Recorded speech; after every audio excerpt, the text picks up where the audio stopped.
Ouvindo as falas desse ministro, a gente pode entender por que teve comemorações nos presídios quando o Lula venceu. E aí nós temos aqui um evento trágico que aconteceu no final de semana passado e se estendeu ao longo do fim de semana, que foi a morte do soldado da rota, Patrick, numa emboscada no litoral de São Paulo. As forças de segurança de São Paulo agiram de maneira forte, uma reação firme do governo de São Paulo, que fez uma operação na cidade do Guarujá em busca do assassino do policial que deixou um filho de 3 anos, órfão, que não vai mais ver o pai morto nesse crime atroz. O apelido ou alcunha do assassino, Sniper do tráfico. Eu garanto que esse sniper do tráfico não recebeu esse apelido dando tiro em guerra de facção. Ele é sniper porque ele é treinado para matar policiais. A reação firme do governo de São Paulo trouxe 12 mortos. 2 ministros do governo Lula saíram em defesa de quem? Do policial morto? Falaram en passant para acusar o governo do estado de São Paulo em relação a esta atitude firme. E a gente tem que deixar registrado aqui que o estado de São Paulo é o estado mais seguro desse país. O ministro Dino disse, abre aspas, vi uma reação imediata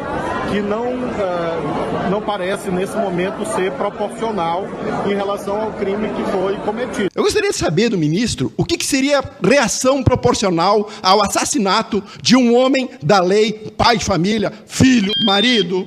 Qual seria a reação proporcional? Jogar flores? Uma carta de repúdio? Um discurso do Lula defendendo roubo em mercado? Ou roubo em padaria? Ou furto de celular? Ou o ministro vai subir sem escolta no Morro da Maré para negociar com os cupinchas? Qual é a reação proporcional, caro ministro? O outro ministro que saiu reclamando da reação do governo de São Paulo a esse assassinato do policial Patrick foi o ministro Silvio Almeida dos Direitos Humanos. Ele disse que é preciso haver limites. Falou em denúncias graves sobre a operação, denúncias essas que ainda precisam ser investigadas, acionou a Ouvidoria Nacional dos Direitos Humanos para apurar essas denúncias, mas eu não vi esse ministro tão preocupado com os direitos humanos se indignar a violação dos direitos humanos com as vítimas ou com os presos dos atos de 8 de janeiro. Porque aqui no Brasil, nós também temos direitos humanos sendo violados todos os dias e o ministro do Lula se cala. E eu vou citar 2 aqui. O artigo 9º da Declaração Universal dos Direitos Humanos diz que ninguém pode ser preso arbitrariamente, detido ou exilado. Eu não conheço prisão mais arbitrária do que as que foram feitas no dia 8 de janeiro. Pegaram o pessoal a rodo. Não fizeram a individualização das condutas. Colocaram pais de família, pessoas doentes, idosos, num galpão, deixaram sem comida, sem água, sem as mínimas condições e colocaram na cadeia. Os que não estão presos ainda estão em casa com tornozeleira eletrônica. Isso é reação proporcional? O artigo 11 garante que toda pessoa é inocente até que se prove o contrário. Em processo público, com todas as garantias necessárias de defesa. Isso é o que diz a Declaração Universal dos Direitos Humanos. Os processos que os 1.300 presos no 8 de janeiro não são públicos, são sigilosos. As condutas não foram individualizadas. Os presos de 8 de janeiro sequer têm direito ao duplo grau de jurisdição, que é você ser condenado numa instância inferior para poder recorrer à instância superior. Eles já estão sendo acusados diretamente no STF.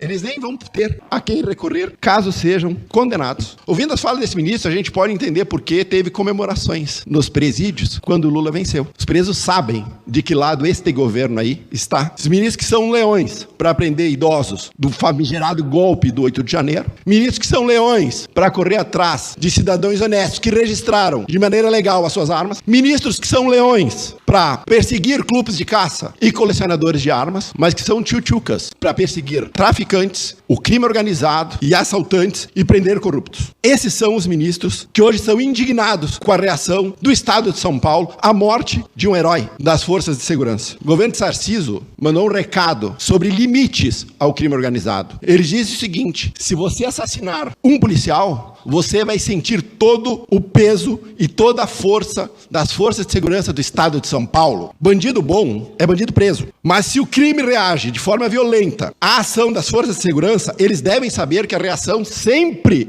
será firme. Ela sempre será mais violenta, inclusive, do que a violência impetrada contra as forças de segurança. O nome disso é dissuasão. E ao contrário do que pensam os nossos caros ministros, a dissuasão salva vidas, não mata.